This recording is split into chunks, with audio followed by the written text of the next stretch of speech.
The year is 2021.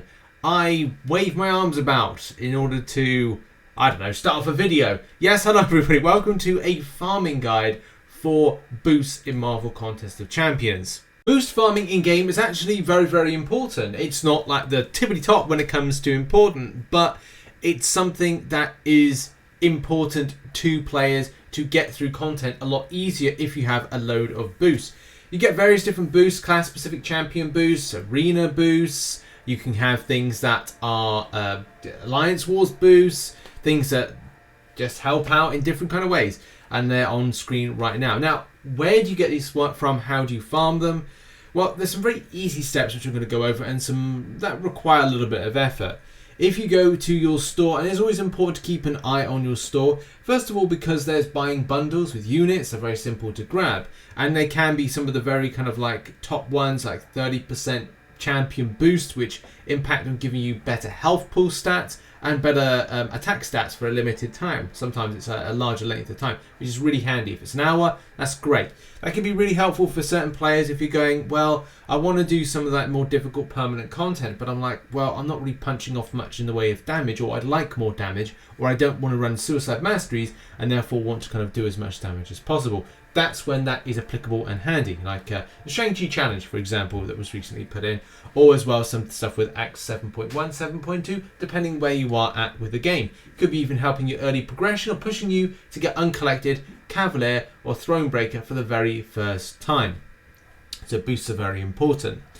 By going to your store, as we said, you can pick them up. There's usually like bundles available. Do look it out. You know, if they're not there, then they will come back from time to time. They may be limited only, but you can go to different places. Now, if you go to your boost section right here, you'll find them. Yes, you've got to buy them with units, and that's always a debatable thing. There's also ones that are for Act 6.3, and that's a whole kettle of fish I do not want to get into. That's saved for a separate video, an Act 6.3 guide and whether or not they are important. So you can buy them with units, but here's the thing. We don't want to spend our units. Who wants to spend their units, honestly? So it's always best to look into different areas. And if you go over to your loyalty store, different boosts pop up from time to time for the purchase of loyalty. Now, for me personally, I am with State of Affairs game, I'm getting as many level 1 revives, level 2 revives, so I don't need them, but I am saving up for the second 6-star Unstoppable Colossus, which is going to take me a jolly load of time, but I'm gonna perseverance in that. But there are some really helpful Alliance Wars boosts in there. There's also the champion specific stuff, which I do recommend picking up from time to time, and you can pick up the attack one, you can pick up the champion one and a health one, which usually drop in here on rotation. So make sure to check your loyalty store for an opportunity to grab them, but that's up to you whether or not you want to spend your loyalty, because there are some other places you can pick them up whilst you're doing the grind. The one easy place with absolutely minimum effort is Alliance Brawl. In Alliance Brawl, you'll be able to get a chance of getting some of them on the final 2 milestones, a 10% and a 20% one. If you're in an Alliance, this is pretty good. And how you get this is, as it says here, defeat opponents in Alliance Quest to receive points for this event. So yeah, just doing AQ is enough to get you the points you need in order to get those. So it's actually pretty easy as an Alliance based participation. You can see that there, everyone's just grind as normal, pick it up as normal. Very easy. So what are the other ways of picking up and farming some of those boosts? So you can get some attack boosts from the 7-hour solo events. Some of them are easier than others. Science advancement, or the advancements, the class advancements, I don't actually overly recommend. The reason being, when you've got to rank up a champion, you literally have to go, I'm going to rank up and level up, which means that you're not going to have your resources to then complete, say, a level up, because you've invested too much into the science advancement on the purpose of trying to get this 15% attack boost. I just don't feel that it's great of an investment, especially when you go to how to get the points, which is here, and go down and down and down to realize that you will have to do 40,000 points, right? 40,000 points is rank 5ing 4 champions of one specific class, which isn't really kind of doable. Yeah, okay, you can level up, and as it says here, you can different types of leveling up at different types of places. It's like, right, well, again, we're gonna have to do some more sums here. So if you have 7,500. So we'll just do the quick maths here. 7,500.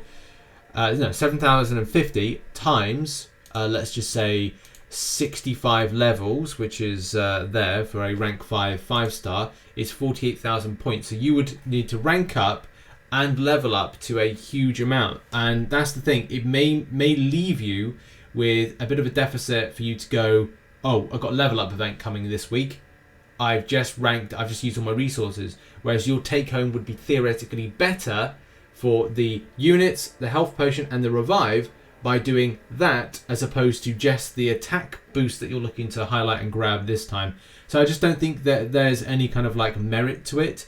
Where the best ones will come in will be I believe it's the arena. Is it the skill? No, it's not that one. No, it is that one, sorry.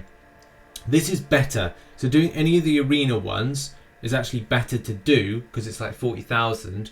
This is, yeah, just like easier to do. So I would recommend this one, the arena battle, if you are looking to kind of farm, and also the combats, because the combats have improved.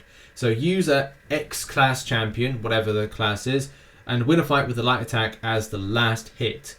And then as well, like, you know, you can win with, if you've got like a higher rarity of the champion, you can actually easily farm this by doing lower content. So if you go to lower content like normal difficulty, which I use as a platform to do this stuff, you know, you go down to normal difficulty, you face off against 3 stars, it's just a little bit more of an easier process. If you're looking for a much more easier process where there's, you know, normal, I just like to grab extra units and stuff.